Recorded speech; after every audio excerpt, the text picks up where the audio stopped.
Brendan Mortensen here from the PNC Digital Desk, presented by PNC Bank. Brilliantly boring since 1865. Baltimore comes up short. Here's Tony Mansolino. A lot of happiness in the dugout for him by his teammates. I think his last year in the big leagues was 23, right? And then 22. Okay. He's in Mexico and has a huge year. And then, he comes to Norfolk and waits his turn. He's kind of last in line in some ways to get here in the big leagues with us. And, it's neat to see him do that right there. And he will definitely be in the lineup tomorrow. Is Mayo okay? I think so, yeah. There wasn't a lot of concern out there on the field. I'm sure there will be x-rays post-game, I would imagine, and they'll check him out and kind of see where he was at. But didn't seem like he was in a whole lot of pain. Tough kid, handled it fine. How troubling is it to see in here, kind of in an extended slump?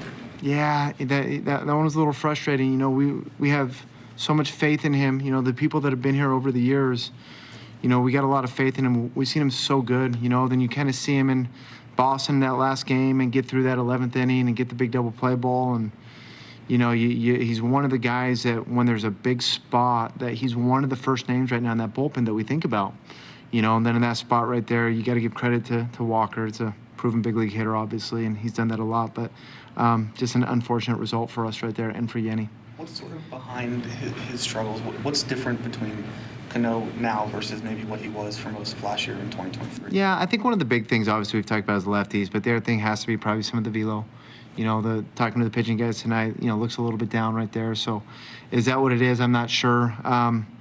Frenchie kind of said it best. He's thrown, 1,000 sinkers this year, and 5 of them have been left up in the zone, and that was one of them, and Walker took advantage of it. But, I feel for him. I feel for the team right there. We're trying to stay in that thing the best we can, and just didn't work out. What do you think happened to Povich in that third inning? Yeah, he was cruising, man. He goes through that second inning, punches out 3 guys, and, you walk out there that first guy in the third inning, and you go 3-0 right out of the gates. He's not trying to do that. We didn't love that right there.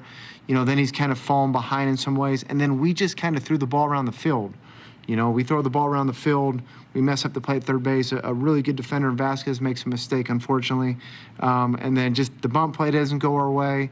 And then he makes I think it was 2-2 count, the hanging breaking ball right there, too.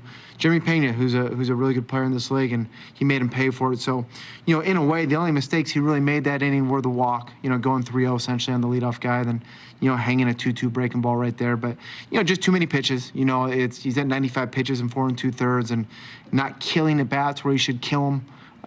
There's a time to go for the punch out. There's a time to just end the at-bat a little bit earlier and take the weak contact. Just felt like he built up the pitches way too much and got himself in trouble. I know we asked you a bunch of questions pregame about Basayo, but how cool was it to see the way that the fans here kind of wrapped their arms around him and gave him multiple standing ovations? It's exciting for one of our players to accept an extension, sign it, and we know we're going to have this guy here for a long time. So I know the fans in Baltimore have been waiting for this for a while.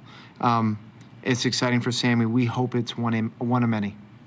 That's all here from the PNC Digital Desk, presented by PNC Bank. Brilliantly boring since 1865.